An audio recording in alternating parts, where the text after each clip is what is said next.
Soccer, a big sport within the world, but how does it stack up to other competitors in the world, such as baseball, football, basketball, other U.S. powerhouses that we all love and know? I'm gonna have three main points in this speech, such as money, fan bases, and the players themselves. Personally, I've played soccer my whole life. I loved it.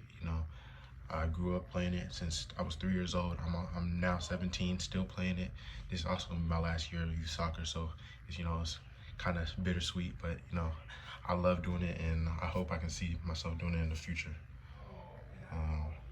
So for my first main point, I'm gonna be talking about money purposes. And for money, soccer has blew every other sport out of the water, such as record-breaking transfers and upgrades to clubs like stadiums, player utilities, training grounds, all that. The biggest transfer known right now is Neymar from a Spanish club called Barcelona to a French club called PSG, which is Paris Saint-Germain, for over $220 million. It was one of the biggest transfers ever and shocked the whole soccer community. For the youth, as you're trying to get into the sport, it's not that much to get into, as it's only $100 to start. But because if you got to get, there's three main utilities that you need, which is cleats, shin guards, and a ball. Obviously.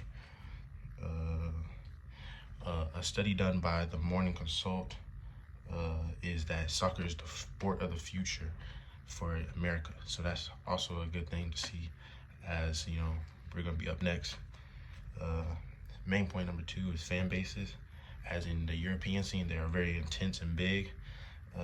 Some stats about fan bases in soccer: there's 250 million people that watch the sport, and it's the most viewed sport in all of the world, with over 3.5 billion fans. That's almost half of the world already, so that's crazy. And the two biggest fan bases are in Spain, where Barcelona and Real Madrid were both having over 270 million fans. That's incredible to me. I don't know about you, but hey. And for my last and final point, I want to touch on how the players how they work with the system. They feel the game. They play the game. You see them, you look up to them. I looked up to, the Ronaldo, Messi, Pele, all those greats that y'all know. They also plan out the future with their agents. You know what I'm saying? You can't just go into the league without no agent, because then you don't really know what to do with yourself. The chances are really slim, actually. With a study done by Purdue News, with a study done by Schmoop University, the chances are 1.7 to get to the pros from college, and 0.08 to get it straight from high school. So if you were just coming straight out of high school, it's nearly impossible to go straight to a league.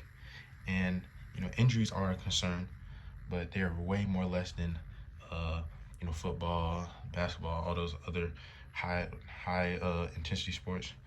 But injuries such as concussions and ligament tears are really vulnerable. But in a study by Purdue News, you can avoid them things by just simply adjusting to how you approach the ball, such as headers.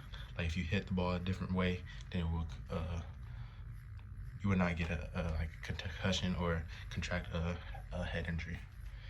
So in conclusion, I hope I informed you on how soccer is growing and is currently the biggest sport in the world and will continue to grow.